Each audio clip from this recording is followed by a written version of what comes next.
One release కి ముందే super records ని క్రియేట్ చేస్తున్న cinema DJ Duvvada Jagannadh. So release అయిన ట్రైలర్స్ కానీ సాంగ్స్ కానీ రచ్చహ రచ్చస్య రచ్చోభ్యః అనిపించేస్తున్నాయి. ఇక సినిమా జూన్ 23 రావడమే ఆలస్యం.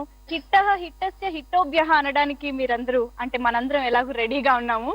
సో ఇప్పుడు presenting you the most passionate and talented actor Bunny. Hello. And the most entertaining and powerful writer cum director Harish Shankar garu. Hello. I think ఇక్కడ బన్నీ అని నేను హలో చెప్పాను, బట్ డీజే అనే hello చెప్పొచ్చేమో. అలాగే చెప్పండి. మీరు పూర్తిగా డీజే లోనే ఉన్నారు. yes, presenting you the most entertaining and కొంచెం హెల్ప్ చేయొచ్చు కదా dialogue. entertaining and energetic. Yeah. Presenting you the most entertaining and energetic DJ. Presenting you the most interesting and entertaining character, DJ. Hello Bunny, first of all. Hello Andy. Congratulations for the super success and superb response for DJ. Thank you. Duvvada Jagannadham. So మీ ఇద్దరి combination అంటే ఎలా ఉంటుంది? Entertainment ఖచ్చితంగా miss అవుదని నాకు confidence ఉండింది, but ఇంత surprise, ఇంత వెరైటీ ఉంటుందని మాత్రం డెఫినెట్ గా ఎవరు ఎక్స్పెక్ట్ చేయలేదు. అండ్ చాలా మంది దువ్వాడ జగన్నాథం క్యారెక్టరైజేషన్ కి అసలు మామూలుగా పడిపోలేదన్నమాట. మీకు ఫస్ట్ టైం హరీష్ శంకర్ గారు ఈ కాన్సెప్ట్ చెప్పినప్పుడు మీరు ఎంత ఎంజాయ్ చేశారు ఆర్ ఎంత సర్ప్రైజ్ అయ్యారు? డెఫినెట్లీ ఆయన నాకు చెప్పినప్పుడు ఒక 20 minutes చెప్పారు ఫస్ట్ టైం చెప్పినప్పుడు. అండ్ ఒక బ్రాహ్మణ్ క్యారెక్టరైజేషన్ ఇలా ఉంటుంది అని చెప్పారు. మీకు చాలా కొత్తగా ఉంటుందని చెప్పారు. ఆయన చెప్పిన 20 minutes లైన్ ఈ బ్రాహ్మణ్ క్యారెక్టరైజేషన్ గురించి బాగా ఎగ్జైట్ అయ్యి I said okay let's go head. And అది యాక్చువల్లీ సెకండ్ ఫేజ్ అనమాట. నేను బేసిక్లీ హరీష్ శంకర్ గారితో సినిమా ఫిక్స్ అయిపోయా. అది ఇదా ఇంకోట ఏ కథ అనేది సెకండరీ. ఆయనతో సినిమా చేయాలని నేను ముందే ఫిక్స్ అయిపోయాను అనమాట. ఎందుకంటే కొంత ఆయన ఉన్న ఎనర్జీస్ కి నేను చేస్తే మా ఇద్దరు కాంబినేషన్ బాగుంటుందని నేను ఫీల్ అయ్యాను. సో నేను చెప్పాను సినిమా స్టోరీ అన్ని పక్కన పెట్టే హరీష్ గారు యూనో ఫస్ట్ మీతో సినిమా చేయాలి ఫిక్స్ అయిపోయాను. కథ ఏంటనేది మీరు ఇంకా చాయిస్ తీసుకోండి అంటే ఒక లైన్. ఓ సూపర్. సో యాక్చువల్లీ సరైనోడు లాంటి సూపర్ డూపర్ రికార్డ్స్ క్రియేట్ చేసిన సక్సెస్ తర్వాత బన్నీతో సినిమా చేయాలి అంటే అది డెఫినెట్ గా ఒక హ్యూజ్ రెస్పాన్సిబిలిటీ. ఒక విధంగా నాకు తెలిసి కొంచెం ప్రెషర్ కూడా ఉండుండొచ్చు. సో ఆ సక్సెస్ ని క్యారీ ఫార్వర్డ్ చేయాలి, నెక్స్ట్ లెవెల్ తీసుకువెళ్ళాలి అన్న ప్రెషర్ కూడా డైరెక్టర్ మీద ఉండొచ్చు. సో దాన్ని మీరు ఎలా టేకప్ చేశారు? ఈ కథ అనుకున్నప్పుడు అంటే బన్నీ కోసం ఈ కథ రెడీ చేయడం జరిగిందా, అది ఇది ముందు నుంచి ఉందా మీకు మైండ్ లో ఐడియా? ఈ టైటిల్ ఉందండి ఫస్ట్. సో ఆయన నాతో సినిమా చేద్దామని మరి ఎప్పుడు ఫిక్స్ అయ్యారు నాకు తెలీదు, బట్ ఫిక్స్ అయ్యారు. ఆ విషయం నాతో కూడా చెప్పారు. నేను మట్టుకు ఆడియో ఫంక్షన్ చెప్పినట్టు ఆర్య అప్పటి నుంచి ఇట్స్ మై డ్రీమ్, సీరియస్ చెప్తాను, ఇట్స్ మై డ్రీమ్. ఎందుకంటే నాకు అల్లు అర్జున్ గారిలో ఉండే ఎనర్జీ బాగా ఇష్టం. నేను ఒకసారి జూలై ఆడియో ఫంక్షన్లో చెప్పాను, నాకు అల్లు అర్జున్ గారిని చూసినప్పుడు షారుఖ్ ఖాన్ చూసినట్టు అనిపిస్తుంది అని. అంటే స్క్రీన్ లో 10 మంది ఉంటే ఫస్ట్ అటెన్షన్ తన మీదకి వెళ్తుంది. ఆ కైండ్ ఆఫ్ పర్ఫార్మెన్స్, ఆ కైండ్ ఆఫ్ ఎనర్జీ ఉంటుంది. సో తను సినిమా చేద్దాం అన్నప్పుడు డెఫినెట్ గా మీరు అన్నట్టుగా రెస్పాన్సిబిలిటీ ఉంది. నేను ఈ పాయింట్ చెప్పినప్పుడు ఇంకా సరైన రిలీజ్ అవ్వాలి, షూటింగ్ లో ఉన్నారు. సో అప్పుడు పెద్ద ప్రెజర్ ఏం అనిపించలేదు. ఎందుకంటే నా సినిమా వచ్చినప్పుడు నా పోస్టర్ చూసినా, నా టీజర్ చూసినా ఇది అతను చేసిన మిగతా అన్ని సినిమాల కంటే డిఫరెంట్ గా ఉండాలని థాట్ మటుకు ఉంది. అప్పుడు ఫస్ట్ దువ్వాడ జగన్నాథం టైటిల్ ఉంది, డీజే అని లేదు పైన, ఓన్లీ దువ్వాడ జగన్నాథం. సో మరీ ఇప్పుడు దువ్వాడ జగన్నాథం అంటే ఓన్లీ ఎంటర్టైనర్ ఎక్స్పెక్ట్ చేస్తున్నాము. కథలో చాలా ఇంటెన్సిటీ ఉంది. ఫస్ట్ టైం ఎంటర్టైనింగ్ తో పాటు ఎమోషన్ పార్ట్ ఎక్కువ ఉంటుంది ఈ సినిమాలో. సో సీరియస్ సినిమా అని కూడా చెప్పాలి, ప్లస్ ఒక క్యూరియాసిటీ తీసుకురావాలి అన్నప్పుడు అప్పుడు డీజే అని దానికి యాడ్ చేయడం జరిగింది. అండ్ డీజే అనేది ఈయన హీరో కాబట్టి వచ్చింది, ఇంక వేరే అయితే ఓన్లీ దువ్వాడ జగన్నాథం ఉండదు. So the way he carries that style, that DJ అని యాడ్ అవుతుంది. అల్లు అర్జున్ డీజే అంటే ఇంకెవరైనా ఇంకా tailor made title for him. So సరైన రిలీజ్ అయిన తర్వాత డెఫినెట్ గా మీరు అన్నట్టుగా రెస్పాన్సిబిలిటీ పెరిగింది. అంటే అంత పెద్ద బ్లాక్ బస్టర్ తర్వాత నేను డెఫినెట్ గా స్క్రిప్ట్ లో కొంచెం జాగ్రత్తలు కానీ, లేకపోతే బాడీ లాంగ్వేజ్, యాక్షన్ సైడ్ కొంచెం కేర్ కానీ ఏమని. ఎందుకంటే first time heavy emotion character చూసాం సరైన వాళ్ళు. అవును, డెఫినెట్ గా ఒక రకంగా రెస్పాన్సిబిలిటీ, ఇంకో రకంగా పెద్ద రిలీఫ్. ఎందుకంటే అంత ఎమోషన్ తర్వాత ఫుల్ ఎంటర్టైన్ క్యారెక్టర్ చేస్తే కాంట్రాస్ట్ గా ఉంటుంది అనేది. ఎంటర్టైన్మెంట్ వైజ్ చాలా బాగా అంటే రిలీజ్ కి ముందే వెళ్ళిపోయింది. ఇంకా నేను ఇందాక అన్నట్టుగా డైలాగ్స్ అన్నిట్లోకి మార్చేసుకోవడం, అడాప్ట్ చేసుకోవడం జరిగిపోయింది కూడా ఆల్రెడీ. సో మీరు ఎక్స్పెక్ట్ చేశారంటే కథ నెరేట్ చేసేటప్పుడు we know that is a very good dialogue writer too. So మీకు డైలాగ్స్ తో పాటు చెప్పడం జరిగింది? లేదు, కథ చెప్పినప్పుడు డైలాగ్స్ కొన్నే ఉన్నాయి, బట్ ఆల్మోస్ట్ ఇంకా ఫైనల్ స్టేజ్కి వచ్చేసరికి ఇంకా షూటింగ్ టేక్ ఆఫ్ అవుతుందనేసరికి కొన్ని డైలాగ్స్ ఆ టైంలో చెప్పారు. అప్పుడు నేను సర్ప్రైజ్ ఫీల్ అయ్యా, సభ్య సమాజానికి ఏం మెసేజ్ ఇస్తున్నారు ఇలాంటి పదాలు చెప్పారు. అండ్ షూటింగ్ లో ఎవ్రీడే రేపు షూటింగ్ చేస్తున్నాం అంటే, ఇవాళ సీన్ చేస్తున్నాం అంటే కొత్తగా ఒక డైలాగ్ చదివితే అప్పుడు ఎక్సైట్మెంట్ ఉంటుంది. అవును. చాలా భలే ఉంది అనుకున్న దానికంటే ఇది బాగా వచ్చింది అని. సో ఎవ్రీడే ఆయన నాకు సర్ప్రైజ్ ఇచ్చేవారు. ఎవ్రీడే సీన్ పేపర్ చదువుతున్నప్పుడు ఒక సర్ప్రైజ్ ఉంటుంది అనమాట. So Okay. అలాగా నెక్స్ట్ లెవెల్ లో తీసుకెళ్ళారు. నాకు తెలియదు ఆయన మామూలు సినిమాలు చూసిన డైలాగ్స్ బాగుంటాయి అనుకున్నాను, కానీ ఒక సీన్ ఆయన డైలాగ్స్ ఎప్పుడు నెక్స్ట్ లెవెల్ తీసుకెళ్తారు నేను వర్కింగ్ అప్పుడు నాకు అర్థమైంది. సో స్ట్రెంగ్త్ నుంచి రాబట్టుకోవడం అనేది కామన్ జరుగుతూనే ఉంటుంది. బట్ ఇక్కడ true, very true, very true. So what you have to say about that? అసలు ఏం లేదంటే నేను ఒకటే అడిగాను హరీష్ గారిని, మీ బెస్ట్ ప్రోడక్ట్ కావాలి నాకు. యూనో మీ స్కిల్ సెట్ అదే బెస్ట్ రాబట్టుకోవడం. బెస్ట్ ప్రోడక్ట్ ఎప్పుడు వస్తుంది? బెస్ట్ రాబట్టుకున్నప్పుడే వస్తుంది. సో దానికి బెస్ట్ గా ఏం చేద్దాం. ఇప్పుడు సపోజ్ ఈవెన్ ఇప్పుడు ఇంటర్వ్యూ ఉంది ఫర్ ఎగ్జాంపుల్, ఇంటర్వ్యూ చేసేప్పుడు the best interview, the best set, the best anchor. Oh my god. బాగా చేద్దాం. బెస్ట్ క్వశ్చన్స్ ఎక్స్పెక్ట్ చేస్తాను. సో ఏం చేసినా బాగుండాలని కోరుకుంటాను. సో అదే అడుగుతున్నాను సార్, మనం ఏం చేసినా బాగా అందంగా ఉండాలి, బాగుండాలి. క్వాలిటీ కాన్షియస్ అండి, బాగా బాగా క్వాలిటీ. అంటే 20 minutes చెప్పిన పాయింట్ ఓన్లీ దువార్ చేయడం క్యారెక్టర్. ఓకే. సో నేను బేసిక్గా హీరో క్యారెక్టరేషన్ పర్ఫెక్ట్ గా చూసుకొని హీరో అన్ని చేస్తున్నా లేదా కామెడీ చేస్తున్నా, ఫైట్స్ చేస్తున్నా, హీరో సైడ్ నుంచి ఫ్యాన్స్ వచ్చి చూసినప్పుడు ఎలా ఉంటుంది, అలాగే మిగతా ఆడియన్స్ చూసినప్పుడు హీరో ఎంత ఇన్స్పైరింగ్ గా ఫీల్ అవుతారు. ఓన్లీ నా ఫోకస్ అంతా ఇప్పుడు హీరో మీద ఉంటుంది. అంటే కేవలం నేను ఒక్కడనే బాగుంటే చాలు సినిమా, నేనే స్కోర్ చేయాలి, ప్రతి డైలాగ్ నేనే చెప్పాలి, ప్రతి పంచ్ నాతో అలా ఎప్పుడు ఆలోచించలేదు. అందరి క్యారెక్టర్లు బాగుండాలని కోరుకుంటారు. టోటాలిటీగా ఒక సినిమా చూస్తారు. రేపు పొద్దున నేను చేసే సినిమాలన్నీ నా ఇంట్లో పెట్టుకుని DVD ఉన్నప్పుడు నా ప్రతి సినిమా నాకు స్పెషల్ గా ఉండాలి అని ఒక మాట అన్నారు ఒకసారి. అంటే యాంకర్ బోస్ బాంబే నుంచి సినిమాటోగ్రఫీ చేసిన, లేకపోతే కాస్ట్యూమ్స్ సుబర్ణ గారిని తీసుకొచ్చిన, ఇవన్నీ ఆయన కంట్రిబ్యూషన్, ఆయన ఐడియాస్. ఓవరాల్ గా ఒక టోటాలిటీ గా సినిమాని, ఒక సినిమాని టోటాలిటీగా ఫైనల్ గా సినిమా అయిపోయేసరికి ఆడియన్స్ ఏం ఫీల్ అవుతారు మన సినిమా చూసి అనేది ఆయన ముందే గేస్ చేయడం, సినిమాని కంప్లీట్ గా చూడడం, ఒక బర్డ్ ఐ వ్యూతో సినిమాని చూడడం అనేది నిజంగా చాలా చాలా చాలా అప్రిషియేట్ క్వాలిటీ అల్లు అర్జున్ గారు. ఆయన ఫుల్ గా సినిమాని చూసినట్టు ఎవరు చూడరు సీరియస్ గా. ఆయన అంటారు ఎప్పుడు, ఒక మనిషి ఎక్సైట్మెంట్ ని ఫేక్ చేయలేరు హరీష్ అని. ఆయన డ్రెస్సెస్ వస్తారు, ఎలా ఉంది అంటే బానే ఉంది సార్ అంటే చక్కని తీసేస్తారు. అదే నేను బానే ఉంది అన్నా కాదు, నువ్వు ఎగ్జైట్ అయితేనే నేను ఆ షర్ట్ వేసి వస్తా అంటారు. ఇది ఆయన నుంచి నేర్చుకున్నాను. సో ఎక్సైట్మెంట్ ఫేక్ చేయలేము. సో ఆ ఎక్సైట్మెంట్ ఆల్మోస్ట్ 110+ days, 110 పైన చేసాము సినిమా. ఆ 110 days మెయింటైన్ ఏంటంటే కారణం ఏంటంటే సినిమా బాగా రావాలి. ఆయన ప్యాకప్ అయిపోయి మిగతా ఆర్టిస్టులు డైలాగులు ఉంటే కూర్చుని వాళ్ళు అలాగా మానిటర్ ముందు, మాకేమో టెన్షన్ కూర్చుని వాళ్ళు అలాగా. ఆ తర్వాత ఇంకా అది బాగుందని వాళ్ళు, ఇంకో ఏదో షార్ట్ బాగుందని వాళ్ళు, ఎవరైనా ఫోటోగ్రఫీ చేస్తే ఇమీడియట్ కెమెరామెన్కి కాంప్లిమెంట్ ఇచ్చేవాళ్ళు, ఎవరైనా కాస్ట్యూమ్స్ బాగా చేస్తారు. చిన్న ఆర్టిస్ట్ బంటి 2-3 డైలాగులు చెప్పాడు, బంటి నీ జోకులు సినిమాలో ప్లస్ అవుతాయి అనేవాళ్ళు. ఓవరాల్ గా సినిమాని ఆయన ప్రేమిస్తాడు. మేబీ అందుకు మేమందరూ కూడా కొంచెం నడువు ఉంచాల్సి వచ్చింది. సూపర్. అది బెస్ట్ క్వాలిటీ. బట్ యాక్చువల్ గా అంటే సినిమా ఇండస్ట్రీలో కొత్తగా వచ్చిన వాళ్ళు, నిలదొక్కుకోవాలని ప్రయత్నించే వాళ్ళు ఆ ప్యాషన్ కానీ అది ఎక్కువగా చూపిస్తూ ఉంటారు. బట్ ఒక సక్సెస్, అందులోనూ సరైనోడు లాంటి రేంజ్ సక్సెస్ చూసిన తర్వాత జనరల్ గా ఎవరైనా కూడా కొంచెం రిలాక్స్ అయ్యే ఛాన్సెస్ ఉంటాయి. ఓకే, ఇప్పుడు మనకి ఒక ఇది వచ్చేసింది కాబట్టి పర్వాలేదు, మనం కొంచెం లైట్ గా హ్యాపీగా కూల్ గా చేసుకోవచ్చు అన్న ఫీలింగ్ కూడా కొంతమందికి రావచ్చు. బట్ మీరు చాలా కాంట్రాస్ట్ గా, ఇంకా ఎక్కువ తపన, ఇంకా ఎక్కువ ప్యాషన్ కనిపిస్తుంది ఇన్ ఎవ్రీ ఆస్పెక్ట్. ఇది ఎలా అంటే స్వతహాగా you are like that or what motivates you every time? Genuine గా చెప్పాలంటే అండి, నాకు బేసిక్లీ సౌత్ ఇండియన్ సినిమా అంటే బాగా ఇష్టం. ఫస్ట్ ఆఫ్ ఆల్ మన సినిమాలు బాగుండాలి, అవతల వాళ్ళు చూసినా బయట వాళ్ళు చూసినా ఎవరు చూసినా ఒక చీప్నెస్ ఉండకూడదు. వీళ్ళు ఏం చేసినా అందంగా చేస్తారు. It's got nothing to do with the cost. For కొన్ని విషయాలు ఏంటంటే కాస్ట్ తో కూడిన విషయం. నేను ఒక మంచి టెక్నీషియన్ తెచ్చుకోవాలంటే అది బడ్జెట్ తో కూడిన విషయం. ఇప్పుడు సరైనోడు లాంటి సక్సెస్ వచ్చిన తర్వాత రిలాక్స్ అవ్వాలి కంట, సరైనోడు సక్సెస్ తర్వాత మార్కెట్ హ్యూజ్ గా ఉంటుంది కాబట్టి మన స్పెండింగ్ పవర్ ఎక్కువ పెరుగుతుంది కాబట్టి దాంతో మన క్వాలిటీ బెటర్ చేసుకునే ఆపర్చునిటీ ఇది.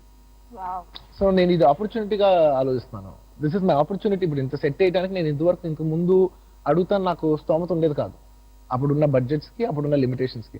సో మన బడ్జెట్స్ పెరిగే కొద్దీ మనం ఇంకా బెటర్ గా చేసుకుంటానికి అది మన opportunity. So I want to make our budgets better, hour films better, content better, and use this as every success as an opportunity to present ourselves better. అంతే. కానీ నిజంగా మీలాంటి హీరో ఉన్నప్పుడు డెఫినెట్ గా టాలీవుడ్ ఇండస్ట్రీ ఎప్పుడు ఆ స్థాయిలో. నేను నాలాంటి హీరో కాదు, అందరూ బాగుంటారు. ఒక హీరో, నేను ఒక్కనే హీరో అనే కాదు, ఎవ్రీబడి, ఒక డైరెక్టర్ గా కానీ, ఒక సినిమాటోగ్రాఫర్స్ కానీ, ఒక పర్ఫార్మెన్స్ కానీ, అందరూ ఉంటేనే సినిమా ఒక ఇండస్ట్రీ. అది కేవలం నా ఒక్కడి వల్ల రాదు, అది అందరి వల్లే వస్తుంది. అందరూ బాగుండాలని కోరుకుంటున్నాను. అందరూ బాగుండాలి, డెఫినెట్లీ నేను చాలా బాగుండాలి. పడుతూ ఉండొచ్చు అంటే నా సినిమా ది బెస్ట్ గా ఉండాలి ఇన్ ఎవ్రీ ఆస్పెక్ట్ అని, బట్ ప్రొడ్యూసర్ సహకారం కూడా అంతే ఉండాలి కదా. సో ఎస్, డెఫినెట్ గా అంటే బడ్జెట్ వైజ్ ప్రొడ్యూసర్ కూడా అంతే కాంట్రిబ్యూట్ చేయాలి. సో దిల్ రాజు గారు ఇస్ లైక్ అంటే ఆర్య నుంచి ఇప్పటి వరకు మీ అసోసియేషన్ అలా కొనసాగుతూనే ఉంది. సో యా మీ అసోసియేషన్ గురించి చెప్పండి, అలాగే దిల్ రాజు గారి బడ్జెట్ ఈ సినిమాకి ఆయన కాంట్రిబ్యూషన్ కూడా చెప్పండి. దిల్ రాజు గారు నేను ఆల్మోస్ట్ కెరీర్ ఒకే టైంలో స్టార్ట్ చేసాం. 2003లో నా గంగోత్రి సినిమా స్టార్ట్ అయింది, ఆయన దిల్ సినిమా స్టార్ట్ అయింది. 2004లో ఇద్దరం కలిసి ఆర్యాతో ల్యాండ్ అయ్యాం అన్నమాట. ఆ తర్వాత ఆయన 6వ సినిమా పరుగు, నాది కూడా 6వ సినిమా పరుగు, రెండు సక్సెస్ఫుల్ ఫిల్మ్స్. ఆ తర్వాత నా 17th ఫిల్మ్, ఆయన 25th ఫిల్మ్ అనమాట. ఈ మధ్యలో ఆయన కొన్ని కథలు వినిపించారు, బట్ నేను ఒకటే అనేవాడిని, సార్ మనం కలిసి చేస్తే మాత్రం చాలా మంచి ప్రాజెక్ట్ చేయాలి, అండ్ మనకి మన ఇద్దరు స్ట్రెంత్ కి సపోర్ట్ అయ్యే డైరెక్టర్ వచ్చినప్పుడే చేద్దాం, అలాంటి డైరెక్టర్ వచ్చి మీరు ఎక్సైట్ అయ్యి నేను ఎక్సైట్ అయినప్పుడే చేద్దాం అని అనుకున్నాం. అండ్ ఆయన ఎప్పటి నుంచో పాపం హరీష్ అంటున్నారు అనమాట. ఆయన హరీష్ గారితో ఆల్రెడీ 2 సినిమాలు చేశారు. నాకు హరీష్ అయితే నీది హరీష్ అయితే బాగుంటది, మీది హరీష్ అయితే బాగుంటది అని ఆయన అనేవారు. అది లైక్ నాకు కూడా హరీష్ గారితో చేయాలనుంది. నేను ఫిక్స్ అయిపోయాను. మరపకాయ, గబ్బర్ సింగ్, రామాయ వస్తా, సుబ్రహ్మణ్యం ఫర్ ఈ సినిమాలన్నీ చూసినప్పుడు నేను ఫిక్స్ అయిపోయాను. డెఫినెట్లీ హరీష్ గారి ఎనర్జీకి మనకు పడితే చాలా బాగుంటుంది అనుకున్నాను. అందరు ఆశలు అలాగే కుదిరినాయి ఎవ్రీబడి. అండ్ అనుకోకుండా కోఇన్సిడెంట్లీ ఆయన 25th ఫిల్మ్ అనమాట. ఒక ల్యాండ్ మార్క్ నంబర్ అది. 25th, 50, 75, 100 అనేది ల్యాండ్ మార్క్ నంబర్స్. ఒక ల్యాండ్ మార్క్ నంబర్ ఫిల్మ్ ఆయన బ్యానర్ లో చేయటం, అది 3rd ఫిల్మ్ గా చేస్తే అది ఒక హ్యాట్రిక్ అవ్వగలిగే ఛాన్స్ ఉంటాం, ఇవన్నీ కోఇన్సిడెంట్ లో బాగా కూర్చున్నాయి. So I really wish Raj Garu have a successful film, and I want to make this a very memorable film for him. Wow. If possible. And ఇంకా ఖర్చుకు వచ్చే విషయానికి మీకు సింపుల్ గా చెప్పాలంటే ఇప్పుడు మీరు చూసే సెట్టే. అవును మామూలుగా ఇంతకుముందు మీరు ఎన్ని ఇంటర్వ్యూ చేసేప్పుడు మామూలుగా సింపుల్ గా ఎక్కడైనా ఒక చిన్న స్టూడియోలో కూర్చోవచ్చు, ఓ 2 చైర్లు వేసి చిన్న పూల తట్టు మధ్యలో పెట్టి ఇంటర్వ్యూ చేయొచ్చు. సో ఇంటర్వ్యూలో కూడా ఈ స్కేల్ లోనే ప్లాన్ చేశారు. సో ఇది కావాలి అంటే అది రాకుండా ఎప్పుడు లేదు. అది ఏమైనా కానీ మొత్తం ఎన్ని డేస్ 120 డేస్ లో ఈ సెటప్ బాగాలేదు అంటే ఒకసారి ఏంటంటే ఒకసారి షూటింగ్ కి వెళ్ళిన తర్వాత ఏదో ఒక సెటప్ కుదరలేదన్నమాట. మొత్తం అందరూ షూటింగ్ అంతా దిగిపోయిన తర్వాత కూడా ఈ సెటప్ బాగాలేదని ఆయన ఫీల్ అయ్యారు, డైరెక్టర్ గారు ఫీల్ అయ్యారు. అసలు ఎందుకు లేదు, డబ్బులు ఏమైనా వేస్ట్ అయిపోతాయి ఆయన అన్నారు. ఏం ఆలోచించద్దు, మీరు అన్కాంప్రమైజ్ గా తీయని చెప్పి ఆ రోజు ఆల్మోస్ట్ ఒక 7-8 lakhs క్యాన్సిల్ అయిపోయి ఉంటుంది. సో ఆయన అసలు దాని గురించి జంకలేదు. దాని తర్వాత ఇంకో 15 లక్షలు ఖర్చు పెట్టి మంచి సెట్ చేసి అది బాగా తీశారు. అలా 2-3 సార్లు జరిగిందండి. ఒకసారి సాంగ్ చేద్దామని వెళ్ళాము, సాంగ్ రోజు కూడా మేము అనుకున్నట్టుగా సెటప్ కుదరలేదు. ఇవాళ బాగాలేదన్నా అంటే ఆయన అసలు మీకు నచ్చకపోతే పొరపాటు కూడా షూటింగ్ చేయొద్దు, ఇప్పుడు అసలు మీరు ఒప్పుకున్నా నేను ఒప్పుకున్నాను వాళ్ళు. సో అండ్ నిజంగా మేమేమనుకున్నాము అది అనుకుని అన్నీ అనుకున్నట్టు యాక్చువల్ గా ఈ సినిమాలో డైలాగ్స్ లో మోస్ట్ ఆఫ్ ద డైలాగ్స్ అంటే డీజేవి కూడా నేను ఇందాక అన్నట్టు అన్ని జనాల్లోకి వెళ్ళాయి, బట్ స్టిల్ దువ్వాడ జగన్నాథం మాట్లాడినవి ఎక్కువగా రీచ్ అయ్యాయి. అండ్ ఆ accent first of all correct గా బ్రాహ్మణులు మాట్లాడినట్టుగా ఆ యాక్సెంట్ కానీ ఆ నొక్కడాలు ఒత్తులు అన్ని పర్ఫెక్ట్ గా అన్నమాట. అంత పర్ఫెక్షన్ వచ్చింది అంటే డెఫినెట్ గా మీరు హోంవర్క్ చేసి ఉండాలి. ఎలాంటి వర్క్ చేశారు before going on sets? Fundamentally ఏంటంటే డైరెక్టర్ గారు బ్రాహ్మణ్, సో ఆయన మాక్సిమం 98% ఆయనకే చాలా మెటీరియల్ ఉంది. ఆయన దగ్గర ఉన్న మెటీరియల్ వాడితేనే 3 సినిమాలు చేయొచ్చు. సో మాక్సిమం ఆయన మెటీరియల్ బెస్ట్ ఎంత వాడుకోగలిగితే అంత వాడుకున్నాం అనమాట.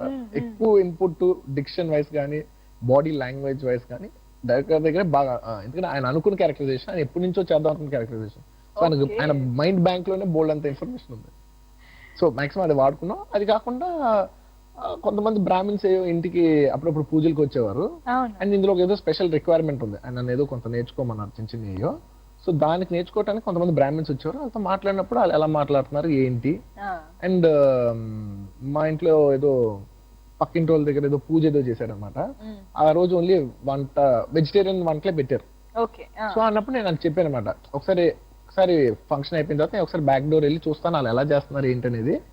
వంటోళ్ళు కదా, వెజిటేరియన్ వంటోళ్ళు కదా, వాళ్ళు ఒకసారి ఎలా చేస్తారో ఏంటని ఊరికెళ్ళి కలిసి అంతే, మీరు ఎలా ఉంటుంది, మీ లైఫ్ స్టైల్ ఏంటి, వర్కింగ్ అవర్స్ ఏంటి ఉంటుంది, వాళ్ళు ఏం కట్టుకుంటారు, ఊరికే చూసుకుని వచ్చాను అంతే. అందుకంటే పెద్ద హోంవర్క్ రీసెర్చెస్ అంతేం జరగలేదు. బట్ స్టిల్ అసలు అలా జరుగుతుంది అనగానే వెళ్ళి చూడడం కూడా అంటే చిన్న అబ్జర్వేషన్ ఉంటుంది కదా, అప్పటి వరకు ఎప్పుడు అబ్జర్వ్ చేయండి. ఇప్పుడు పూర్వతులు మామూలుగా ఏదైనా పూజ చేసేప్పుడు, లేదంటే చిన్న గుడికి వెళ్ళినప్పుడు, లేదంటే ఏదైనా హోమాలు చేసేప్పుడు చిన్న బాడీ లాంగ్వేజ్ అబ్జర్వ్ చేస్తూ ఉంటాం అనమాట. అంతకుముందు అబ్జర్వ్ చేసేవాడిని కాదు, ఈ సినిమా చేస్తున్నా సరికి స్పెషల్ గా చూసేవాడిని అంతే. మాక్సిమం నా క్యారెక్టర్ ఒకవేళ రేపు ఏ మాత్రం పేరు వచ్చినా 10 కారణాలు ఉంటాయి, 10 కారణాలు డైరెక్టర్ గారు. మీకు అసలు నేను అసలు ఇందులో పొగుడతానికి నేనేం లేదు కదా.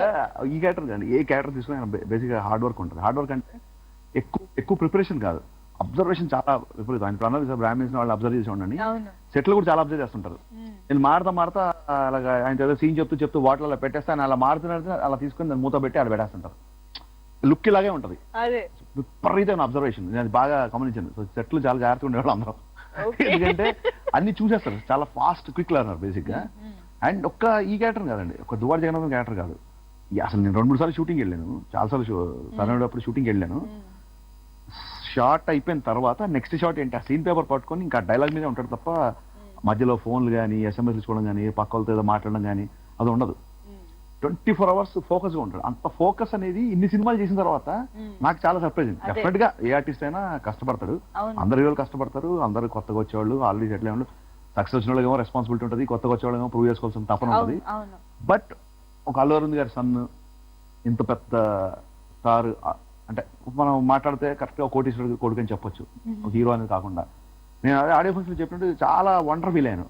అల్లు అరవింద్ గారు అబ్బాయి ఇంత కష్టపడితే నేను మా ఫాదర్ ఒక రిటైర్డ్ టీచర్, నేను ఇంకెంత కష్టపడ బేసిక్ గా విపరీతమైన హార్డ్ వర్క్ అండి, విపరీతమైన హార్డ్ వర్క్. నేను ఎక్కడన్నా 1-2 చోట్ల లొకేషన్ లో పర్లేదు బాగానే ఉంది, డబ్బింగ్ లో చూసుకోవచ్చు అంటే లేదు మీరు అలా కాంప్రమైజ్ అవుతూ డైలాగ్ కరెక్ట్ గా వస్తేనే ఎక్స్ప్రెషన్ కరెక్ట్ గా వస్తుంది, దీన్ని ఎలా పలుకుతారు చెప్పండి. లేదంటే స్వతహాగా వచ్చే బ్రాహ్మణులు వేరే ఉంటుంది, మీకు చిన్న 5-10% ఆ డిఫరెన్స్ ఏంటో లేదు, ఆ 5-10% స్కోర్ చేద్దామని అంత వర్క్ చేశారు. What point of time first గా ఈయన ఒక పని రాక్షసుడు అని కానీ ఇలాంటి ఒక ఫీలింగ్ అంటే ఎప్పుడు వచ్చింది ఫస్ట్ టైం, ఎప్పుడు మీరు రియలైజ్ అయ్యారు నేను చాలా అప్రమత్తంగా మీటింగ్ లోనే ఈ కథ అంటే చాలాసార్లు కలిసి నేను మామూలు పని రాక్షసుడు తెలుసు, కథ చెప్పిన ఫస్ట్ మీటింగ్ లోనే కథ చెప్పగానే బాగుంది వీ కెన్ డూ అని, దీన్ని మనం ఎలా చేద్దాం అంటే ఆయన స్టార్ట్ చేశారు. నాకు అప్పుడు నేను మామూలుగా 20 minutes కథ చెప్పి ఆ తర్వాత స్క్రిప్ట్ చేసుకుని ఆ తర్వాత డైలాగ్ చెప్పి షూటింగ్ వెళ్ళిపోవడం కదా అనుకున్నాను. పాయింట్ చెప్పిన తర్వాత హరీష్ ఈ సినిమా నేను ఇలా చూస్తున్నా అని చెప్పి ఆయన చెప్పడం స్టార్ట్ చేశారు. అప్పుడు అనుకున్నాను ఇది కొంచెం చాలా కష్టపడాలి, ఇప్పట్లో స్టార్ట్ అయ్యలేదు సినిమా అనుకున్నాను. బట్ నిజంగా నేను అనుకున్న దానికంటే స్క్రిప్ట్ బెటర్గా వచ్చింది. సినిమా ఎలా వచ్చింది రేపు పొద్దున మీరు చెప్తారు కానీ నేను ఫస్ట్ బేసిక్ అనుకున్న స్క్రిప్ట్ కి నేను ఫైనల్ గా సినిమా స్క్రీన్ మీదకి వచ్చిన స్క్రిప్ట్ లో చాలా వేరియేషన్ వచ్చింది, చాలా స్టాండర్డ్ పెరిగింది. అది కేవలం ఆయన పుష్ చేయడం మూలంగా, అంటే దేనికి అంత త్వరగా సాటిస్ఫై అవ్వరు, అది మట్టుకు no doubt.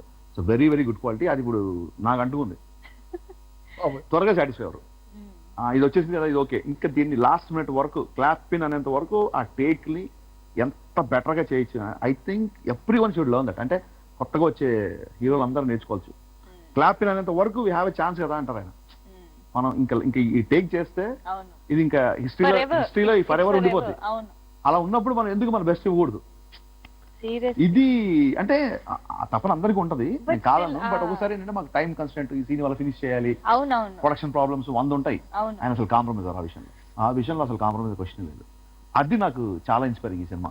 So wonderful experience. అంటే ఆల్మోస్ట్ 115-120 days ఏ రోజు కూడా ఇవాళ ఎన్ని గంటలకు పంపుతున్నావు, ఇవాళ నాకు పని ఉంది, నాకు డిన్నర్ ఉంది, లేకపోతే ఏదో మీటింగ్ ఉంది, లేదా నెక్స్ట్ సినిమా ఏదో, అస్సలు ప్యాకప్ అయిన తర్వాత కూర్చోవాలంటే మీరు అర్థం చేసుకోండి. ఒక్క రోజు కూడా చిరాకు పడ్డం కానీ, ఒక్క రోజు కూడా చిన్న అంటే ఒక ఫైట్ సీక్వెన్స్ లో మోకాళ్ళ మీద కూర్చోవాలి, పొద్దున వస్తే సాయంత్రం వరకు మోకాళ్ళ మీద కూర్చోవాలి. మన మామూలుగా మేమేదో చిన్న తర్వాత ఏదో వజ్రాసనం వేద్దాం అదే అర్థం ట్రై చేస్తేనే బాడీ ఇంకో రకంగా ఉంటది. డైలీ నీస్ మీద గంటలు అలా 1 వారం రోజులు.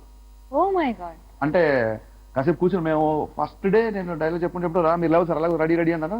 తర్వాత వెళ్ళినప్పుడు వాళ్ళ అసిస్టెంట్ చేపట్టుకుని పైకి లేపుతున్నాడు. అప్పుడు నాకు అర్థమైంది ఎంత పెయిన్ ఉన్నాయని. ఏ ఒక్క రోజు కూడా ఇంకా కూర్చున్న తర్వాత షార్ట్స్ అన్నీ ఉన్నాయి, మళ్ళీ కూర్చోవాలా ఇవాళ ఇలా ఎప్పుడు అడగలేదు. సో పని రాక్షసుడు అనే కంటే కూడా hard work is inspiring. First of all 2 రకాల హార్డ్ వర్క్స్ ఉంటాయి. ఎవరైనా కష్టపడితే భలే కష్టపడుతున్నాయి, సూపర్ అబ్బాయి నువ్వు కష్టపడి అంటాం. ఇంకో రకమైన హార్డ్ వర్క్ ఏంటంటే ఇది ఇంత కష్టపడవా అని అనిపిస్తుంటుంది. ఆ హార్డ్ వర్కింగ్ అనేది డెఫినెట్ గా inspiring.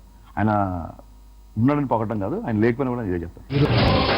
Cinematography of the film definite గా songs, of course art direction చాలా యునో నెక్స్ట్ లెవెల్లో ఉన్నాయన్నమాట. సరైనోడునే మాకు ఒక విజువల్ ఫీస్ట్ అనుకుంటే ఇది ఇంకా నెక్స్ట్ లెవెల్లోకి వచ్చింది అనిపించింది.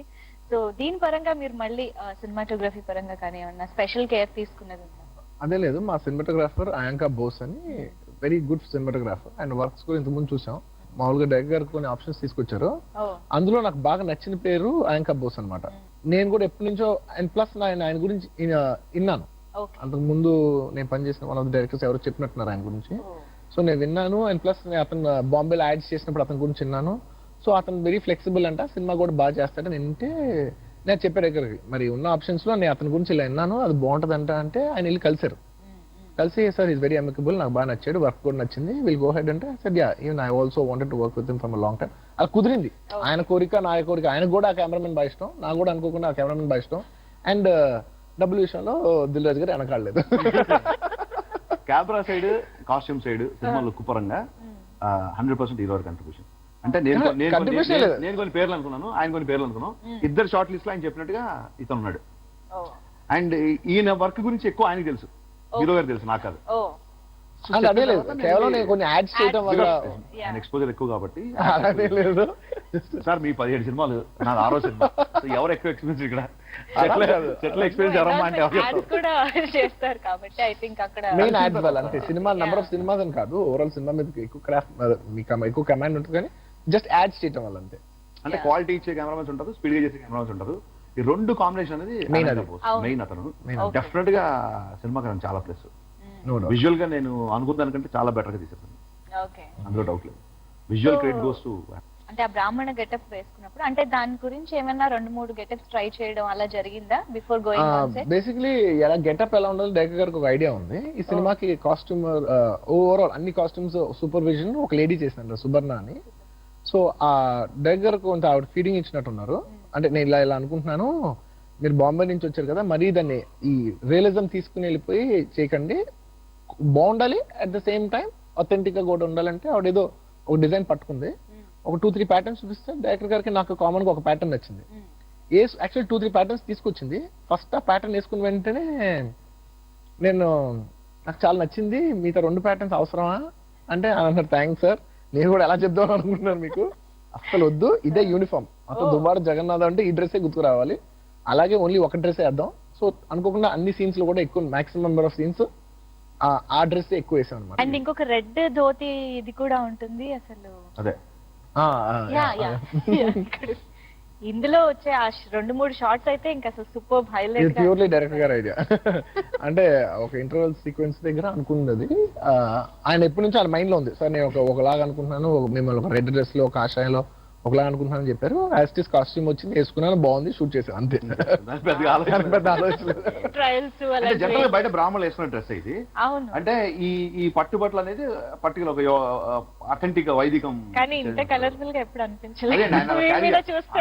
మీరు నమ్మరు, ఏదైనా షార్ట్ లో నేను రెడీ అని కంగారు పడుతున్నాను, ఫాస్ట్ గా చేద్దాం, ఒకవేళ కొంచెం విభూతి పోతే కూడా ఒక్క క్షణం ఆగండి అని చెప్పి పిలిచి మళ్ళీ విభూతి వేసుకొని చేసేవాళ్ళు. అంటే దానికి చాలా పేషెన్స్ కావాలి. ఒకసారి కమిట్ అయ్యాం కదా, మరి ప్రతి లో విభూతి చూపాలా, బొట్టు ఉంటే ఉండి లేకపోయింటే అలా కాకుండా చాలా ఓపిక్ గా అథెంటిసిటీ ఆఫ్ బ్రాహ్మణ్ తీసుకురాడు.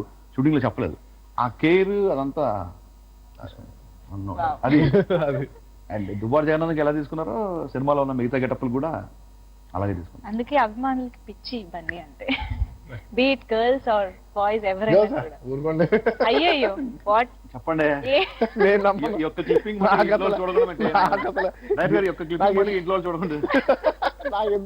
గర్ల్స్ వాళ్ళకి నాకు నవ్వు వస్తుంది, నాకు అసలు ఉందని నేనైతే నమ్మను.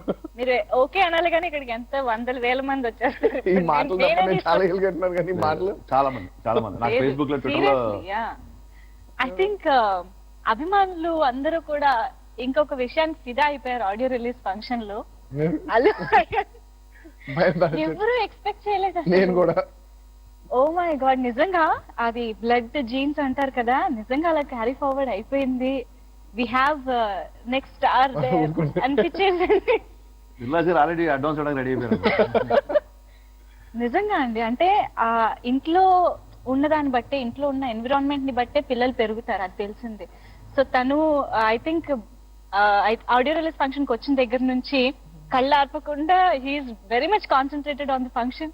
అండ్ స్టేజ్ పైకి రాగానే దట్ స్టేజ్ మేనర్స్ అండ్ అభిమానుల్ని తను ఓన్ చేసుకోవడం, ఇట్స్ లైక్ ఎంత అడారబుల్ గా కంప్లీట్ గా అనిపించింది. అంటే మీకు ఎలా అనిపించింది అసలు? సర్ప్రైజ్ గా ప్రౌడ్ ఫాదర్. యాక్చువల్లీ ప్రౌడ్ కంటే చిన్న సర్ప్రైజ్, ఇది ఎలా తెలుసు అనే ఒక సర్ప్రైజ్. తనతో అలా మాట్లాడడం అలాంటి బహుశా అంటే నేను ఎప్పుడేం నమ్ముతానంటే పిల్లల విషయంలో నేనేం పెద్ద అంత ఎక్స్పీరియన్స్డ్ కాదు, నాకేమి పెద్ద పెద్ద వయసున్న పిల్లలు ఏం కాదు, నేను రీసెంట్ ఫాదరే కాబట్టి అవును, నాకు అవును. తెలిసిన ఓన్లీ ఒక విషయం పిల్లలకి వచ్చేసరికి ఏంటంటే వాళ్ళు మనం చెప్పింది చేయరు, మనం చేసిందే చేస్తారు. ఇదైతే నేను నమ్ముతాను. Very good point. నేనైతే మనం చెప్పింది, నేను చేతిలో ఫోన్ పెట్టుకునే ఫోన్ చూడకంటే కరెక్ట్ కాదు. నేను ఫోన్ పక్కన పడేసి అప్పుడు నేను చెప్పగలను అనమాట. సో నేను చేస్తేనే తనకు చెప్పగలను, నేను నమ్ముతాను. నేను పెద్ద కార్లో వెళ్తూ వెళ్ళేదే నువ్వు పెద్ద కార్లో వెళ్ళకూడదు తప్పు, మామూలుగా ఆటోలు వెళ్ళు అంటే కుదరదు. సో మనం చేసిందే వాళ్ళు చేస్తారు.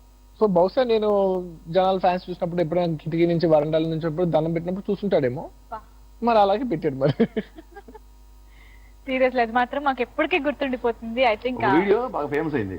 అవును, పూజ పలకరిస్తుంది, ఆహా. పూజని ఇలా తోచేస్తే స్టేజ్ మీద చూస్తాడు, మళ్ళీ పూజ మళ్ళీ ఇలాంటిది, మళ్ళీ పూజ అని చూస్తాడు. సో దాని మూలంగా చిన్నప్పటి నుంచి స్టేజ్ మీద అంత ఫోకస్ సోషల్ నెట్వర్క్ లో చాలా పాపులర్ అయిపోయింది. అవును, నేను పూజ పలకరిస్తూ ఉంటే అంటే చూస్తున్నట్టు ఇలా తలకి కూడా తల తిప్పాను, తిప్పడానికి తల తిప్పట్లేదు తల. చూడలే అంతే. అండ్ ఇలా మనం పిల్లలకి దండం పెట్టమంటే ఇలా దండం పెట్టేస్తాం ఎవరైనా, ఇది కామన్. నేను కూడా అరవింద్ గారు పెట్టించారా లేకపోతే పక్కన ఎవరైనా అవును. బాబు అందరు దండం పెట్టమని మనం పెద్దోళ్ళు ఎవరైనా అంటాం అంటాం కదా, కదా. అవును, ఇలా పెడితే ఓకే. అదేం చేసాడంటే కరెక్ట్ ప్రాపర్ హీరోలు ఇలా పెట్టేట్టు చాలా ఇలా పెట్టాడు దండం, దాంతో మార్కులు కొట్టేసాడు అనమాట. That was hero of the day, hero of the film అయిపోయాడు. యాక్చువల్లీ డీజే అనగానే మాకు అయన్ కూడా గుర్తొస్తున్నాడు అనమాట ఇప్పుడు ఆ రేంజ్ లో. Yeah, but very lovely moment actually. So Pooja, she's looking very damn gorgeous and damn beautiful అనిపించింది. ఎస్పెషల్లీ గుడిలో బడిలో సాంగ్ అయితే ఇద్దరు స్టెప్స్, ఇద్దరిని అసలు కళ్ళ ఆపకుండా చూడాలనిపిస్తూ ఉంది. సో పర్ఫార్మెన్స్ వైజ్ మీకు ఎలా అనిపించింది పూజ? పూజ గురించి చెప్పాలంటే ఫస్ట్ అసలు ఈ సినిమాలో పూజ ఉండటానికి 10 కారణాలు ఉంటే 100 కారణాలు ఉంటే 100 కారణాలు హరిశంకర్ గారే. అసలు మీకు 1% డౌట్ కూడా అక్కర్లేదు. ఎందుకంటే ఈ కథ ఇది ఫిక్స్ అయినప్పుడే అసలు ఆయన పూజనే ఫిక్స్ అయిపోయాడు. నేను అసలు అమ్మాయి చేస్తుందా, ఇంట్రెస్ట్ ఉందా, అసలు సార్ ఆ అమ్మాయి ఇంట్రెస్ట్ బట్టి నాకు అనవసరం, నాకు ఆ పూజ చేస్తుంది అంతే అని ఆయన ముందు నుంచే ఫిక్స్ అయిపోయారు. ఆయన ఎప్పటి నుంచో పూజతో చేయాలని 2 years గా ఫిక్స్ అయ్యి అంటున్నారు. ఆయన కూడా ఎప్పటి నుంచో అమ్మాయితో కూడా మాట్లాడి టచ్ లో కూడా ఉన్నారు అనమాట. మనం సినిమా చేస్తాం అని. అండ్ కేవలం ఇది నేనని చెప్పట్లేదు, ఈ ప్రాజెక్ట్ చేయడానికి ఇది నా ప్రాజెక్ట్ కంటే హరిశంకర్ గారితో ఆ అమ్మాయి బాగా ఫస్ట్ నుంచి ట్రావెల్ అవుతుంది కాబట్టి ఆయన ఆ అమ్మాయి హరిశంకర్ గారి మీద నమ్మకంతోనే ఈ ప్రాజెక్ట్ లోపలికి వచ్చింది. అల్లు అర్జున్ సినిమా ఓకే, వేరే యాడెడ్ ఫ్యాక్టర్స్ ఉండొచ్చు కానీ బట్ మెయిన్ డైరెక్టర్ గారి గురించి అమ్మాయి ఫస్ట్ నుంచి, అంటే that is her only connect to this project. The first నమ్మకం ఏంటంటే ఎలాగో బండి పక్కన ఒప్పేసుకుంటుంది నా నమ్మకం. అండ్ వచ్చిన తర్వాత I was extremely happy with her. అంటే ఫస్ట్ నేను అమ్మాయిని ముకుంద ఆడియో ఫంక్షన్ అప్పుడు చూసాను, రామనాయుడు స్టూడియో. ఫస్ట్ చూసినప్పుడు అనుకున్నాను భలే ఉంది అమ్మాయి, అసలు ఎప్పటికైనా నిజం ఈ అమ్మాయితో మనం పని చేస్తే బాగుంటది అని అనుకున్నాను అంతే. అనుకున్నాను. పూజకి ఎప్పుడైనా చెప్పారా? నేనా చెప్పలేదు అనుకుంటా. ఇంటర్వ్యూ చూస్తాను అప్పుడే అనుకున్నాను, వరుణ్ చెప్పాను చాలా బాగుంది వరుణ్ నీ హీరోయిన్, డెఫినెట్లీ ఏంటి తర్వాత నేను కూడా చేస్తాను నువ్వే అనుకో కదా నవ్వుతున్నాను అనమాట. లేదు బన్నా మీరు అందరూ చేస్తే నేను హ్యాపీ ఫీల్ అవుతాను కదా మా హీరోయిన్ ఇంత పెద్ద హీరోయిన్ అయిందని. అసలు యా ఎగ్జాక్ట్లీ ఏ హీరోకి నా ఫీలింగ్ ఉంటుంది. ఇప్పుడు మా సినిమా తర్వాత ఇప్పుడు పూజ పెద్ద సినిమాలు చేస్తే I'll be very director also అది ప్రెస్టీజియస్ థింగ్ అనమాట. యూనో మా సినిమా తర్వాత షీస్ గ్రోన్ బిగ్, ఎవరైనా ఎదిగితే మన వల్ల ఒక ఆనందం ఉంటుంది. సో డెఫినెట్లీ ఒక హ్యాపీనెస్ ఉంటుంది. ఇద్దరు పెయిర్ అదిరిపోయింది కెమిస్ట్రీ. ఒక 1-2 ఫిల్మ్స్ తర్వాత మళ్ళా చేయాలనిపించిన హీరోయిన్ నాకు చాలా రేర్ గా అనిపిస్తుంది. ఈ అమ్మాయితో మళ్ళీ చేస్తే బాగుంటుందని, ఈ అమ్మాయితో చేస్తే మళ్ళీ ఏదైనా లవ్ స్టోరీ అయినా చేస్తే చాలా బాగుంటుందని అనిపించింది. More than her talent everything నాకు బిహేవియరల్ వైజ్ చాలా ఎక్కువ నచ్చింది. మీరు ఇందాక అన్నారు అంటే హరిశంకర్ గారు మీరు కలిస్తే ఎనర్జీ ఏ రేంజ్ లో ఉంటుందని. ఇంకొక పర్సన్ కూడా చెప్పాలి, డిఎస్పి. ఆయన కలిసారంటే ఎనర్జీ మామూలుగా ఉండదు. సో అలా ఆడియో కానీ ఐ థింక్ బ్యాక్గ్రౌండ్ స్కోర్ కూడా, అంటే ట్రైలర్ లో కొంచెం విన్న దాంతోనే అర్థం అయిపోతుంది బ్యాక్గ్రౌండ్ స్కోర్ ఏ రేంజ్ లో ఉండబోతోంది అని. So after watching the film మీకు ఎలా అనిపించింది డిఎస్పి ఓవరాల్ గా album and background score? Background score అనేది సినిమా ఎండ్ లో వచ్చే విషయం. ఫస్ట్ దేవిశ్రీ ప్రసాద్ ఈ ప్రాజెక్ట్ అన్న వెంటనే నేను డైరెక్టర్ గారు మామూలుగా అన్ని టెక్నీషియన్స్ గురించి మాట్లాడుకునేప్పుడు పూజ అంతకుముందే ఫైనలైజ్ అయిపోయింది. సో నా బాగా గుర్తు దిల్ రాజు గారును హరిశంకర్ గారు నేను ఉన్నాం. సరే సార్ ఇంక మరి మ్యూజిక్ ఏమనుకుందాం అంటే నవ్వుతున్నారు ఇద్దరు. అంటే ఏముంటుంది సార్ ఇక దేవి తప్ప అని ఒక ఆబ్వియస్ గా నవ్వుతున్నారు. నేను నవ్వుతున్నాను అంటే నేను ఎవరైతే నేను అంటాను కానీ నాకు లోపల నాకు కూడా నవ్వు వస్తుంది. అంటే ఆబ్వియస్లీ దేవిశ్రీ ప్రసాదే, బట్ స్టిల్ ఒకసారి అడుగుదాం వాళ్ళు, ఒకవేళ వాళ్ళు ఏమైనా అనుకుంటున్నారో వేరేదైనా అనుకుంటారని అడుగుతుంటే నవ్వుతారు, సార్ ఊరుకోండి సార్ అంటారు. పేరు చెప్పలేదు ఇంకా అసలు ఇంకా పేరు చెప్పలేదు, నవ్వే అందరికి understood it's very much very obvious Devi Sri Prasad. ఎందుకంటే డైరెక్ట్ గారు చేసిన Gabbar Singh blockbuster audio అనమాట. అండ్ ప్లస్ దిల్ రాజు గారితో కూడా ఆయన బ్యానర్ లో మాక్సిమం నెంబర్ ఆఫ్ ఫిల్మ్స్ చేసిన మ్యూజిక్ డైరెక్టర్ దేవిశ్రీ ప్రసాద్. బొమ్మరిల్ అవ్వచ్చు, లేకపోతే మొన్న ఆర్య నుంచి మొదలు పెడితే మొన్నటి నేను లోకల్ వరకు నంబర్ ఆఫ్ ఫిల్మ్స్ చేశారు అనమాట. అండ్ ఇంకా నాకు వచ్చేసరికి నాకు మాక్సిమం నెంబర్ ఆఫ్ ఫిల్మ్స్ ఎక్కువ మెజారిటీ దేవి అనమాట. So it was he was the most obvious choice. And definitely నాకు కూడా ఒక ఉండేది దేవిగా ఎనర్జీకి, హరిశంకర్ గారి ఎనర్జీకి, యూనో నా దానికి మా ముగ్గురికి వేవ్ లెన్స్ మ్యాచ్ అవుతాయని అనుకున్నాను. And definitely top music director top వేస్తాడు, బెస్ట్ వేస్తాడు. ఆయన ఇచ్చిన ఫస్ట్ సాంగ్ డీజే సాంగ్ అనమాట. డైరెక్టర్ రాయించుకుని వచ్చి నా కార్ లో ఆయన ఎప్పుడు అసలు మ్యూజిక్ కి ఎప్పుడు అంటారు మీకు దేవి బాధిస్తాడు, మీరు దేవి కలిసి ఏం మాట్లాడు, అసలు నాకు దేవితో ఎప్పుడు మాటలు కూడా ఉండవు. డైరెక్టర్ వెళ్ళి మాట్లాడుకుంటారు, ఒక పాట తీసుకొస్తారు, డైరెక్టర్ తీసుకొచ్చి ఆ సీడీ కార్ లో ప్లే చేస్తాడు. కొంచెం ఎక్కడో ఆయన మాట్లాడుకోవచ్చు. నేను అసలు నేను ఒక్కసారి ఒక్క పాట ఒక్క డిలీట్ మీరు ఎప్పుడైనా చూసారు ఈ సినిమా మొత్తంలో? ఈ సినిమా అసలు ఏ సినిమా కూడా ఒక్కసారి కూడా ఫోన్ చేసి దేవి ఈ సాంగ్ ఇలా అనుకుంటున్నాం ఇలా చేత అసలు ఎప్పుడు మాట్లాడాల? నేను ఎప్పుడు ఇదే కాదు అసలు ఏ సినిమా నేను ఎప్పుడు మాట్లాడలేదు. అది అనుకోకుండా మాక్సిమం ఏంటంటే ఒక సాంగ్ ఏదైనా నాకు నచ్చపోతే నేను దీనికంటే కొంచెం ఎక్కువ ఎక్స్పెక్ట్ చేశాను డైరెక్టర్ గారు. అండ్ మాక్సిమం డైరెక్టర్ గారు చెప్తే డైరెక్టర్ వెళ్ళి ఇంకో సాంగ్ చేసుకొచ్చారు. ఆల్మోస్ట్ అది ఎప్పుడు లేదు. సో అది బెస్ట్ అలా వచ్చేది అంతే. అది మాటల్లో ఉండక్కర్లేదు, మదిలో అండ్ నిజంగా and Devi Sri Prasad especially in the last few years తన పాటల్లో నేను పాటలో బిలీవ్ చేసేదంటే ఆ song great song is not what you play, it is what you say. అంటే అంటే ఒక పాట అనేది ఆ పాటలో మ్యూజిక్ ఎలా ఉందని కాదు, ఆ పాటలో మనం ఏం చెప్తున్నాం అనేది ఆ పాట గొప్పతనం అవుద్ది. అండ్ ఆ విషయంలో Devi lyrical wise is tremendous. అంటే there is nobody to even touch him అన్నమాట. లిరికల్లీ అసలు తన రాస్తం గానీ లేకపోతే తన రాయించిన విధానం గానీ తన డైరెక్టర్స్ తో ట్యూన్ అయ్యి వాళ్ళు ఒక కంబైన్ ఎనర్జీస్ లో వచ్చే లిరిక్స్, ఫస్ట్ సాంగ్ లో వచ్చే లిరిక్స్ చాలా పవర్ఫుల్ గా ఉంటాయి. అలాగా ఏ సాంగ్ తీసుకున్నా, సెకండ్ సాంగ్ మెచ్చుకో తీసుకున్నా కూడా దగ్గర మీరు ఫస్ట్ చేసుకుని మెచ్చుకున్నా ఫస్ట్ ఇదే డీజేనే కదా, లిరిక్ రికార్డ్ అయింది ఫస్ట్ మెచ్చుకో షూటింగ్ చేసాను. షూటింగ్ చేసాను ప్రతి పాట రాకింగ్ మ్యూజిక్. అండ్ అనుకోకుండా అసలు అస్మైక సాంగ్ వచ్చినప్పుడు బాగుంది అనుకున్నాం, కానీ నేను విన్నప్పుడు షూటింగ్ చేసినప్పుడు బాగుంది పాట, నేను అనుకుందానుకుంటే వినగా నాకు ఇంకా ఎక్కువ నచ్చింది. నేను అనుకున్నా బహుశా నేను ఎన్నిసార్లు షూటింగ్ చేస్తూ వింటున్నాను కాబట్టి నాకు అంత హాంటింగ్ గా ఉందేమోలే, but overall it's good song అనుకున్నాను. కానీ ఇంత వైల్డ్ ఫైర్ వద్దని మాత్రం నేను అనుకోలేదు. నిజంగా ఇప్పుడు ఏ డబ్ స్మాష్ చూసుకున్నా ఎవరు ఏది చేసినా గుడిలో బడిలో అండ్ ఆల్మోస్ట్ నాకు తెలిసి గుడిలో బడిలో సాంగ్ కి చాలా మంది దాన్ని ఏమంటారు ఒక డాన్స్ వీడియోస్ కవర్స్ కానీ అరౌండ్ యూట్యూబ్ లోనే ఒక మోర్ దెన్ 150 ఉన్నాయి. అవును, చాలా మంది డాన్స్ చేశారు. అసలు ఒక్కొక్కరు ఎంత బాగా చేశారంటే ఒక్కొక్కరు ఒక్కొక్క స్టైల్లో చేశారు. నేను దాదాపు ఒక 20 చూసుంటాను. ఎవరెవరో ఫార్వర్డ్ చేసింది డైరెక్టర్ ఫార్వర్డ్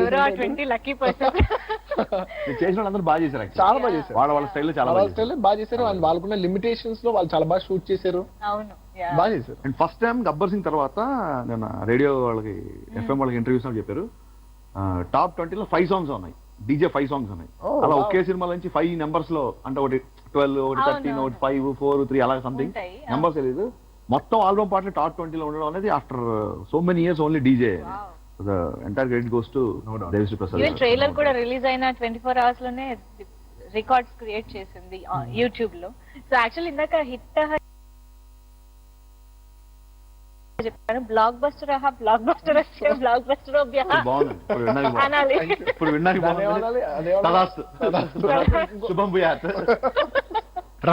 గారి గురించి కూడా ఒకసారి. తను ఎంటెక్ డిజైనింగ్, IIM లో డిజైనింగ్, ఎంటెక్ డిజైనింగ్ ఏదో చాలా హైలీ క్వాలిఫైడ్ ఇన్ డిజైనింగ్ లో మాస్టర్స్ ఇది చేశారు. సరే ఇండస్ట్రీలో మగధీరా చేశారు, ఇక చేశారు, ఇవన్నీ చేశారు. తనతో ఫస్ట్ మీటింగ్ నేను చాలా ఎక్సైట్ అయ్యాను. చెప్పాను కదా టెక్నీషియన్ అందరం కలిసి డిస్కస్ చేసుకున్నాను. సో అందరూ మాట్లాడుకుంటున్నప్పుడు రవీంద్ర ఎలా ఉంటారు అన్నాడు హీరో గారు. అన్నప్పుడు డెఫినెట్గా చాలా బాగుంటుంది. నాకు కూడా ఎప్పటి నుంచి రవీంద్రతో చేయాలని ఉంది. తను అసలు అంటే డైరెక్టర్ తరఫున ప్రొడ్యూసర్తో ఫైట్ చేసాను సరే సినిమా క్వాలిటీ తీసుకొచ్చే ఆ డైరెక్టర్. నా విజన్ని మార్చాడు అతను బేసిక్గా. ఓకే. నేను ఒకటి అనుకుంటే దాన్ని ఇలా ఇలా కావాలని చెప్తే తన ఎడిషన్స్ కానీ తన కంట్రిబ్యూషన్ కానీ సినిమాలో చాలా బాగుంది. ఆర్ట్ డైరెక్టర్ సినిమా ఇంత లుక్ వైజ్ గా ఇంత బాగుండడానికి కారణం ఆర్ట్ డైరెక్టర్. మిగతా ఆర్టిస్టులు కూడా కాస్టింగ్, రావు రమేష్ గారు నిక్కరు లిక్కరు డైలాగులు అన్ని కూడా వండర్ఫుల్ గా అనిపించాయి. అండ్ ఆయన వే ఆఫ్ డెలివరీ కూడా చాలా డిఫరెంట్ గా ఉంటుంది కాబట్టి. సో మిగతా ఆర్టిస్టుల గురించి బేసిక్లీ హీరో హీరోయిన్ కాకుండా the most important character fundamentally సినిమాలో రావు రమేష్ గారు. చెప్పండి, మీరు చెప్తే బాగుంటుంది. రావు రమేష్ గారు డిజైన్ అంటే ఆయన సంబంధించిన విషయం కదా. అంటే చెప్పే కదా హీరో గారు అందరు క్యారెక్టర్లు బాగుండాలి సినిమాలో. హీరో బాగా చేసాడు అంటే సినిమా ఆలోచించుకోవాలి. హీరో బాగా చేసాడు సినిమాలో అంటే మిగతాది బాగాలేనట్టు అర్థం వస్తుంది. నాకు సినిమా అదిరిపోవాలని చెప్పారు. దాని పరంగా everything I use to discuss with him. So Rao Ramesh character కథలో చెప్పినప్పుడే ఉంది. కథలో చెప్పినప్పుడు రావు రమేష్ సీన్లు రావు రమేష్ గారిని మనసులో పెట్టుకొని చెప్పాను. సో ఈ సినిమాలో రావు రమేష్ గారి క్యారెక్టర్, రొయ్యల్ నాయుడు క్యారెక్టర్ ఎందుకంటే రావు గోపాలరావు గారు నాకు బాగా ఇష్టం. సినిమాలో ఆ కొట్టేడులో రొయ్యల్ నాయుడు క్యారెక్టర్, అందులో ఆయన విలన్ కాదు, అందులో హీరోయిన్ కరెక్ట్ చేసే క్యారెక్టర్. అందులో ఆయన ప్రసాద్ గారు ఇంకో రాంగ్ స్టెప్ వేస్తే ఆయన ఒక హీరోయిన్ ఫాదర్ ఆయన కరెక్ట్ చేస్తారు.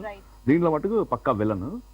రావు రమేష్ గారు రావు గోపాలరావు గారు అబ్బాయి కాకపోయినా రావు గోపాలరావు అంతటి పర్ఫార్మెన్స్ ఇచ్చేది ఓన్లీ రావు రమేష్ గారే నా ఫీలింగ్. అంటే వాళ్ళ ఫాదర్ ఎంత ఇష్టమో ఈయన నాకు అంత ఇష్టం. ఎప్పుడు ఆయనకి పెద్ద క్యారెక్టర్ రాద్దాం అంటే ఎప్పుడు స్క్రిప్ట్ సపోర్ట్ చేయలేదు. లక్కీ ఈ సినిమాలో స్క్రిప్ట్ కుదిరింది. సో ఆయన క్యారెక్టర్ అలాగే మురళీశ్వరం క్యారెక్టర్, అలాగే సుబ్బరాజ్ క్యారెక్టర్, అలాగే పోసాన్ గారి క్యారెక్టర్, వీళ్ళందరి క్యారెక్టర్లు సినిమాలో చాలా మెయిన్ పిల్లర్స్. ఇంకా బర్నీ గారును హీరో గారు అంటే వాళ్ళు ఐదారు సినిమాలో ఫాదర్ అన్నారు. ఆయన రాగానే నమస్కారం ఫాదరా అంటారు. ఆయన అప్పుడే నన్ను అలా గుడ్ మార్నింగ్ సోదరా అంటారు. వీళ్ళిద్దరు ట్రాక్ చాలా బాగుంటది ఆఫ్ స్క్రీన్. కోర్స్ మా సినిమా కాదు, సినిమాలో ఫాదరా సోదరా అంటారు కదా, ఇద్దరు అగ్రహారంలో బ్రాహ్మణులు కదా అలా అంటారు. అందరు క్యారెక్టర్లు బాగుంటాయి సినిమాలో. చిన్న చిన్న క్యారెక్టర్లు అయినా సరే, గిరి, బంటి అండ్ వెన్నెల కిషోర్ అండ్ కొన్ని సర్ప్రైజింగ్ క్యారెక్టర్స్ ఉన్నాయి సినిమాలో. ఇప్పుడు రివీల్ చేస్తే బాగోదు. సో సినిమాలో అన్ని క్యారెక్టర్స్ చాలా పర్ఫెక్ట్ కుదిరినాయి. అంటే హీరో క్యారెక్టరేషన్ ఎంత ఎంటర్టైనింగ్ ఉంటుందో మిగతా క్యారెక్టర్లు అన్ని ఆ పోర్షన్స్ వచ్చినప్పుడు వాళ్ళు కంప్లీట్ గా న్యాయం చేశారు. ఓవరాల్ గా సినిమాకి వీళ్ళందరూ చాలా plus. And no doubt Rao Ramesh గారు one of the biggest highlights of the film. And entertainment wise Posani గారు కూడా బాగా ఎంటర్టైన్ చేశారు. పోసాని గారు అండ్ ఫస్ట్ హాఫ్ లో మీకు వెన్నెల కిషోర్ చాలా బాగుంటది. సినిమాలో కొన్ని సర్ప్రైజింగ్ ఎలిమెంట్స్ ఉంటాయి, అది సినిమాలో చూస్తే బాగుంటుంది. వెన్నెల కిషోర్ తో నేను ఫస్ట్ టైం పనిచేయడం టెర్రిఫిక్ యాక్టర్. అసలు ఇంతకాలం వెన్నెల కిషోర్ ఎందుకు మిస్ అనిపించింది. హీరో గారితో వెన్నెల కిషోర్ కాంబినేషన్, వాళ్ళిద్దరు కెమిస్ట్రీ చాలా బాగుంది. వినిపిస్తోంది చాలా మంది నుంచి. డీజే ఒకరు, దువ్వాడ జగన్నాథం ఒకరా, ఇద్దరు ఒకరిలోనే ఉన్నాయి రెండు షేడ్స్. అది మీరు సినిమా చూడాలి. 23rd దాని గురించి పెద్ద డౌట్లు బుర్రబద్ద కొట్టాల్సిన అవసరం లేదు. జూన్ 23 2-3 రోజులు తెలుగు రాష్ట్రాల్లో ఉన్నాయి. జూన్ 23 క్యూరియాసిటీతో అడిగాను అనమాట. మాకు చేసి మర్చిపోయాను యాక్చువల్లీ. నేను ఇద్దరు ఒకటేనా తెలీదు. సార్ మీకు కూడా బెస్ట్ చాలా లేదు కదా, ఇంకా ఈ పోస్ట్ ప్రొడక్షన్ అలవాలో పడిపోయి. Seriously super, thank you so much ఇద్దరికి కూడా. ఐ థింక్ ఆల్రెడీ ఇది హిట్ కళ్ళ కనిపించేస్తుంది, సూపర్ డూపర్ హిట్ అవుతుందని కాన్ఫిడెన్స్ అందరిలోనూ ఉంది. సో మేము జస్ట్ June 23rd థియేటర్స్ కి వెళ్ళి ఎంజాయ్ చేయడానికి మాత్రం రెడీగా ఉన్నాం. Thank you so much for this wonderful interview. Thank you so much. మీకు best quality of sound, best quality of photography ఇవ్వడానికి మీరు చూశారు కదా, టెక్నీషియన్ దగ్గర నుంచి not only director, producer, hero గారు, ఎంటైర్ టీమ్ మీకు మంచి సినిమా ఇవ్వడానికి చాలా కష్టపడి సినిమా చేసాము. దయచేసి June 23rd థియేటర్లో సినిమా చూడండి. దయచేసి పైరసీని ఎంకరేజ్ చేయొద్దు, పైరసీలో సినిమా చూడకండి. చూసినా మీరు ఆ సాటిస్ఫాక్షన్ మీకు ఉండదు. సో మళ్ళీ చెప్తున్నాను అనుకోకుండా, please watch DJ Duvvada Jagannatham 23rd June in theatres. Thank you. మేము ఎంత కష్టపడేది మీకు ది బెస్ట్ క్వాలిటీ ఇద్దామని. మీరు చూసే సౌండ్, మీరు చూసే ప్రొజెక్షన్, మీకు థియేటర్కి వచ్చినప్పుడు ఒక ఎక్స్పీరియన్స్, థియేటర్స్ కట్టే వాళ్ళు వీళ్ళందరూ కూడా మీకు బెస్ట్ ఎక్స్పీరియన్స్ ఇవ్వాలనేసి we all try to push our self to the best, to give you the best. Please మీరు ఎక్స్పీరియన్స్ కూడా ది బెస్ట్ తీసుకోవాలని మేము కోరుకుంటున్నాం. Please do not encourage piracy. ఎందుకంటే మీరు piracy will kill our quality, it will kill our budgets to grow bigger. Please don't stop our growth. We want to grow, we want to grow and make you feel better. Ultimately మీ గురించే మేము చేస్తున్నాం, మా గురించి కంట. So please don't encourage piracy, please don't stop hour energies. Thank you.